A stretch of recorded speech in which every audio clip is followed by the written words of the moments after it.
Hello mga pamilya, yan po nagisa na po tayo ng ating sibuyas at magluluto po tayo. Yan po yung ating baboy at naprito na po yan. Yan po yung ating iluluto. Ayan po, simpleng ulam lang po yung iluluto natin at yan ilalagay na po natin yung ating naprito nating baboy. At yan, isa na namang panghapunan niyang niredy natin. At yan naman gagawin nating kaldereta.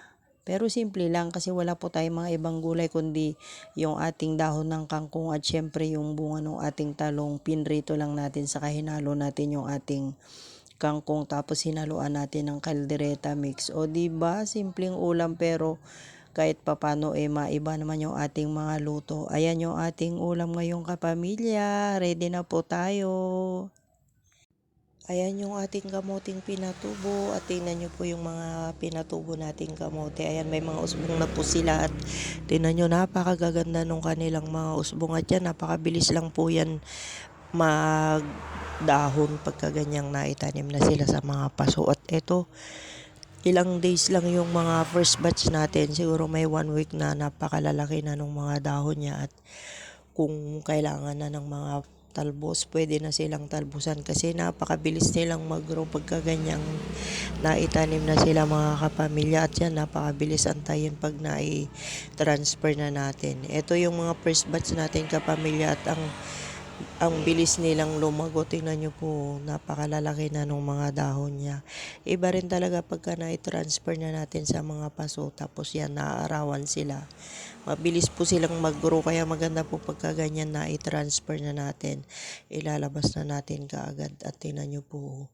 Pwede na po silang talbusan at pwede nang pakinabangan pagka ganyang may mga talbos na yung ating mga kamote.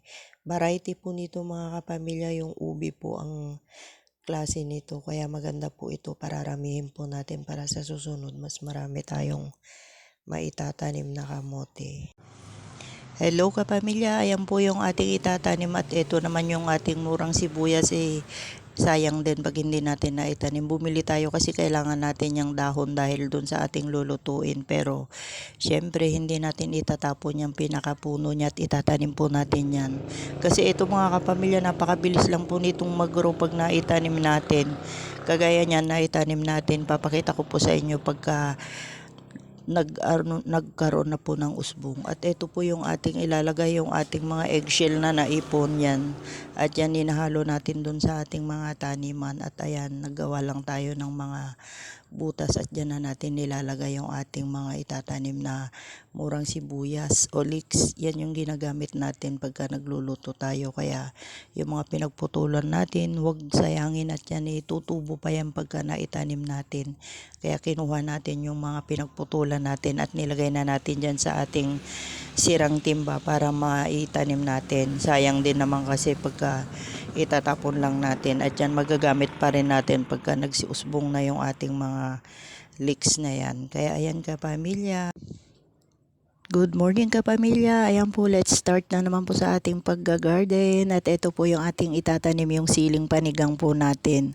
Ayan po yung ating siling panigang kapamilya at yan po itatanim po natin sa ating mga timba at yan magandang itanim yan kapamilya kasi maganda. At ito po yung ating mixing soil, yan po yung hinaluan natin ng eggshell saka yung mga ng manok.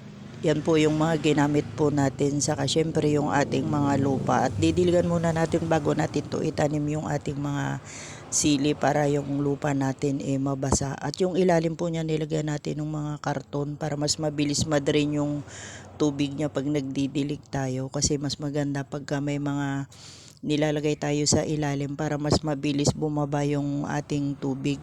At syempre yung mga ugat ng ating mga pananim makahinga sila pagka malambot lang yung ating lupang nilagay dyan sa timba natin. At yan, dinidilig muna natin lahat para mabasa na lahat yung ating mga pagtatamnan ng ating sili. At yan maganda pagka magtatanim tayo, yung magandang lupa yung gagamitin natin para yung pananim natin mas mataba.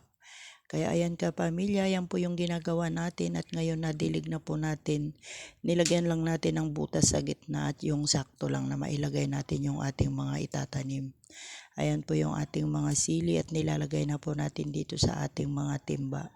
Yan po mga 10 piraso lang yan kapamilya kasi yan napakarami na po pag namunga po yan. At yan yung ating mga itinatanim ngayon. Yan muna yung una nating pananim. Pero meron tayong mga ipinunla pa na ibang pananim. Ayan yung unang batch at meron pa tayong 5 batch pa. Kasi 10 piraso lahat yung ating tatamnan. Ayan at natapos na natin. Yan po yung 10 pirasong puno ng ating sili at marami-rami na po yung kapamilya pag yan inamunga. Kaya tanim-tanim na naman po tayo.